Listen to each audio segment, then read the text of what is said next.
Hey, I'm Theo and welcome to my final 1 minute card reviews. Thank you so much for watching, liking and commenting on my videos. I read all the comments, so they're all very much appreciated. If you missed any of the reviews, I've got a nice playlist in the description with all the reviews for every single card. Now let's get started with Priest for today, and let's start with the hero power. The Imbue hero power, that is, the Blessing of the Moon. Choose a priest minion or priest spell to add to your hand. It costs one less, but it's temporary. So the thing is here, you get one option with a minion and one option with a spell. So it's not like you can discover a minion or a spell, you just get one option each. And with Imbue, you reduce the mana cost. So every Imbue reduces the mana cost in it, and temporary just means you have to play that turn. So you probably want to be imbuing a couple of times before you actually press this. Otherwise, good chance you don't want to play it, or you get a card that's pretty weak to play. But it's a very big value generator, of course. A free card, maybe late game, every turn extra. That can be pretty good. So let's start with the Imbue cards we got. The first one is the Lunar Wing Messenger, a 2-mana 3/1 beast. Lifesteal, Battlecry, Imbue your hero power. So just another 2-drop Imbue card, just like we've seen with some other classes. And it's just solid. I mean, what else can you say? 2-mana 3/1 lifesteal. It's not great, but it doesn't feel terrible to play. Your opponent still has to deal with it, especially with the lifesteal. And you just Imbue for 2 mana. So what can I say? Solid card, right? So just a solid Imbue card, and I'll be giving it 3 stars. Then the second Imbue card we got is the Calderai Priestess, a 4-mana 4/4 Battlecry. Give all enemy minions -2 attack until your next turn.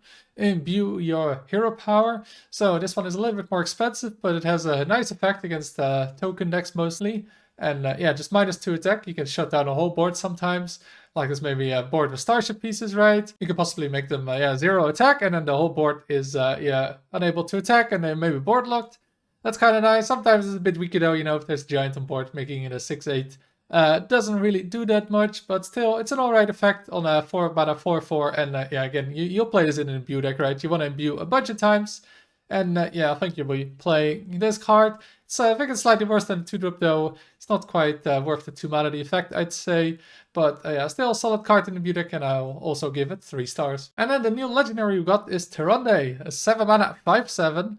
Battlecry, the next 3 spells you play, cast twice. So generally in Hearthstone's history, whenever a card says cast expel twice, Battlecry twice, they've been really, really strong. However, looking at the standard spell pool for Priest, it's not that great. But I have one more big spell, I'd say, that I'll review later, which is probably the best one you can use with this. Besides that, there aren't that many big spells you want to play. Like the smallest spells aren't that amazing to double up on. And it's mostly Shell I'd say. Otherwise, that could be big. Or just the cards of Shell right? You can get the face damage maybe with it. Just clear the board and deal double face damage can be nice. But outside of that, just the spell pool really isn't that good at the moment. But this card has amazing potential in the future. And while it might not be the best card right now, I think I'm still going to give it 3 stars just because, the Battlecry seems like it can be so strong in the right situation. Then we have Wish of the New Moon, a 3-mana arcane spell. Deal 6 damage to a minion. Cast 3 spells to gain lifesteal, so that means a card has to be in your hand when you cast the spells for it to be upgraded. And then you basically get a Death Strike for 1 mana less. And I'd say it's kind of nice for a slower priest deck with a bunch of spells in it. Because, that's exactly what you want. This priest deck, you want to survive. And this is a bunch of healing, probably kills a minion. And even if you don't get the lifesteal, it can sometimes be nice early on to kill something like a Hive Queen, that kind of minion that just really is a must-kill target. Although, generally, you really want that lifesteal. But I think, if you can consistently get that lifesteal, which you probably should because you're playing priest, I'd say it's pretty solid. It can also be nice to get off that Imbue hero power.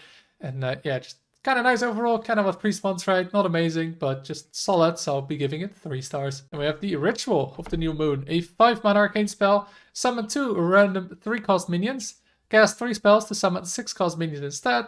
So 5 mana, get 2 random 3-cost minions. It's awful. Giving 6-cost minions is a bit better, but generally getting random minions from a certain cost, it's not that great. There are some good ones you can get, but mostly it's just stats.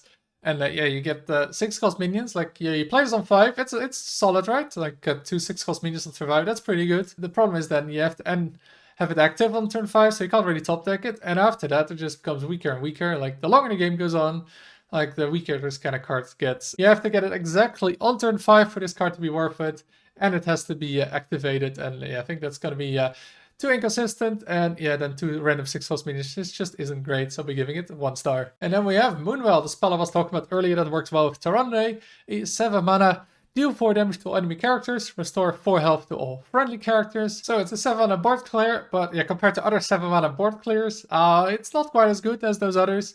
Like, it's only deal 4 damage to the enemy minions and the face, but yeah, you're mostly playing this to deal with the enemy minions. The rest is kind of a bonus effect. And yeah, 7 mana deal 4 AoE. I mean, that's an old Flame Strike, and Flame Strike is not even close to seeing play. And yeah, you're probably not going to be clearing a lot with just 4 damage. The 4 face is nice, but if you're playing this kind of card, you probably don't care too much about it. And the restore 4 health to all friendly characters part, it's like, yeah, 4 healing to a face is nice, but it's not amazing. And the healing minions, probably not too often gonna happen compared to Golgan we have now, right? It sometimes heals, most of the time not though. Overall, it just, I think 7 mana, it's too expensive for a card that just deals 4 AoE to minions, but it can maybe combo nicely with that Tyrande, so I'll be giving it 2 stars. Then we have Twilight Influence, a 2 mana shadow spell. Choose one, destroy a minion with 3 or less attack, or summon a random 2-cost minion. So, first option is Shadow Word Pain, which is terrible right now. Second option is get a random 2-cost minion for 2 mana, which is terrible. I don't know when you want to play this. Like, both options are just terrible for a 2 mana spell. So I'm going to be giving this 1 star. And we have Weaver of the Cycle, a 3 mana 3/3 Battlecry. If you're holding a spell that costs 5 or more, deal 3 damage. So on first sight, this card is quite nice, right? It's 3 mana 3/3 that usually deals 3 damage.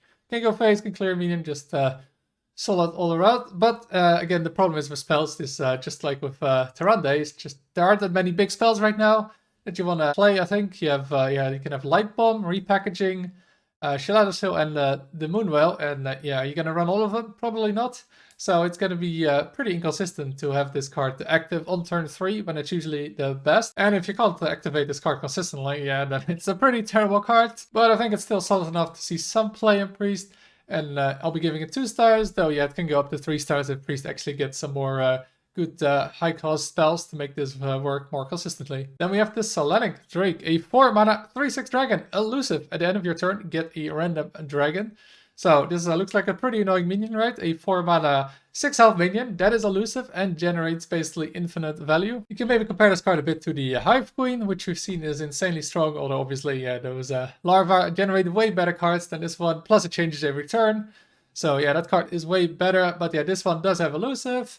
The dragon tag is really nice if you're playing a dragon deck. The other thing is that yeah, random dragons, they're not that great.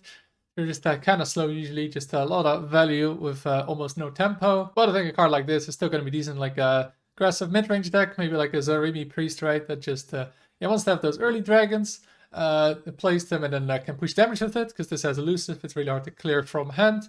And then also you get the value on top of it. So I think it'll be decent, because it's just really annoying to clear, and I'll be giving it 3 stars. And then the very last card of Into the Emerald Dream that I'll be reviewing is Aviana, Elune's Chosen, a 9 mana 7/11 Battlecry. Start a 3-turn lunar cycle.